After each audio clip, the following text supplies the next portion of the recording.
अयोध्या पर इस वक्त पूरे देश की निगाहें हैं। जो राम भक्त हैं उनकी निगाहें हैं, संतों की निगाहें हैं, सब केंद्रित हैं अयोध्या पर। और उसका कारण ये है कि ट्रस्ट की मीटिंग और उसके बाद जो तमाम आक्षेप लगे ट्रस्ट पर और पुनर्गठन की मांगें उठी, उसके साथ ही साथ ट्रस्ट की जो कवायद है वो तो चल ही रही है। सरकार की भी नज़रें हैं, सोसाइटी की भी नज़र है, लेकिन आध्यात्मिक पक्ष भी नज़र आ रहा है।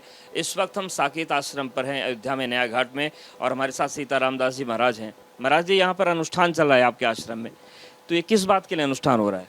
हनुमान जी महाराज का अनुष्ठान चल रहा है। विजय मंत्रों के द्वारा, हनुमान जी के विजय मंत्रों के द्वारा विजय अनुष्ठान चल रहा है, जो आज श्री राम जन्मभूमि तीर्थ क्षेत्र ट्रस्ट का बैठक होने वाला है।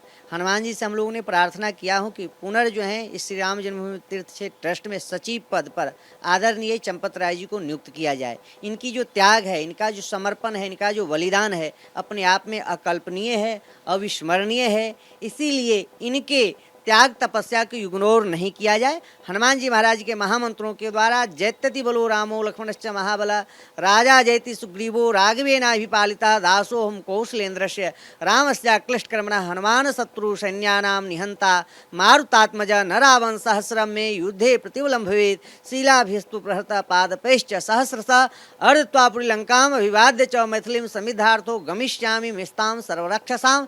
और ओम नमो भगवते भई भंजनाय सुखम कुरु फट स्वाहा, इन महामंत्रों के द्वारा अनुष्ठान प्रारंभ कर दिया हो। निश्चित रूप से मुझे पूरा विश्वास और भरोसा हनुमान जी पर है।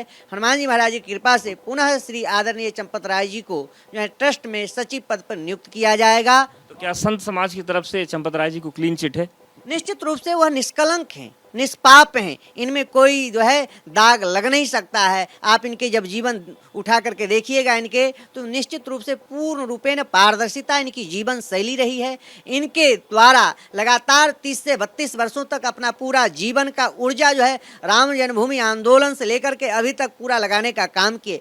हाँ, इनके ऊपर जो कलंक लगाने वाले लोग हैं, जिनकी विचारधारा सनातन विरोधी रही है, राष्ट्र विरोधी रही है, श्री राम जन्मभूमि आंदोलन में जिन्होंने राम भक्तों पर गोली चलाने का काम किए, इन विधर्मियों के द्वारा, इन देशद्रोहियों के द्वारा इनके ऊपर आरोप लगाया जा रहा है। जो सनातन धर्म का उत्कर्ष पूरे विश्व के मानचित्र पर स्थापित हो चुका है, पूरा विश्व अयोध्या के प्रति उन्मुख हो चुका है। कैसे इनको डाइवर्ट किया जाए, कैसे बदनाम किया जाए, कैसे इनको जो है समाज में जो है उपेक्षित कराया जाए, इस प्रकार से भावना रखने वाले लोगों को मैं भगवान से प्रार्थना कर रहा हूँ कि इनकी भी बुद्धि, सद्विवेक, सद्विचार, सद्भावनाएं जागे। कब से अनुष्ठान शुरू किया आपने और कब तक चलेगा? एक कल तक अनुष्ठान चलेगा। तृतीय दिवसीय अनुष्ठान यह चल रहा है, कल से ही चल रहा था, और कल हवन होना है। यह जो है हनुमान जी महाराज के महामंत्रों के द्वारा।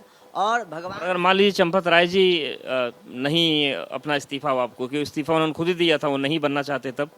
उन्होंने इस्तीफा नहीं दिया है, इस्तीफा थोपा गया है। मुझे पूरा विश्वास और भरोसा है उनकी जो त्याग तपस्या है वो ऐसे नहीं छोड़ने वाले लोग हैं। उनकी त्याग तपस्या, आज राम जन्मभूमि का जो भव्य दिव्य ऐतिहासिक मंदिर बना, उसमें उनका बहुत अहम योगदान रहा। एक आखिरी सवाल कि ट्रस्ट में जो खाली पद हैं उसमें कैसे लोगों की नियुक्ति होनी चाहिए? क्या संत समाज की बढ़ोतरी होनी चाहिए, आप मानते हैं? निश्चित रूप से हमारे रामानंदी वैष्णव परंपरागत महापुरुषों की नियुक्ति होनी चाहिए, जिसके तहत हमारे आराध्य प्रभु परमात्मा श्री राघवेंद्र सरकार की जो सेवा है, जो उनकी व्यवस्थाएं हैं, हमारे रामानंदी वैष्णव परंपरागत ही वो है, शास्त्रोक्त जो है वेदोक्त, वह परंपरा चलता रहे। मैं यह भी प्रार्थना किया हूँ कि हमारे पूज्य महापुरुषों के भी उनमें नियुक्ति दी जाए। हमारे जो हैं आदरणीय चंपत राय जी को पुनर्नियुक्त किया जाए, जिससे हमारे राष्ट्रवादी की जो संकल्प है पूरे विश्व में जो है प्रचारित हो। देखिए, ये भी एक आध्यात्मिक पक्ष है अयोध्या का, और चंपत राय एक बार फिर से महासचिव बने, उनको जिम्मेदारी मिले, इसके लिए अयोध्या के साकेत आश्रम में अनुष्ठान चल रहा है। और ये भी एक तस्वीर ट्रस्ट को लेकर सामने आती है। राजेश के साथ अवधेश, एबीपी न्यूज़, अयोध्या।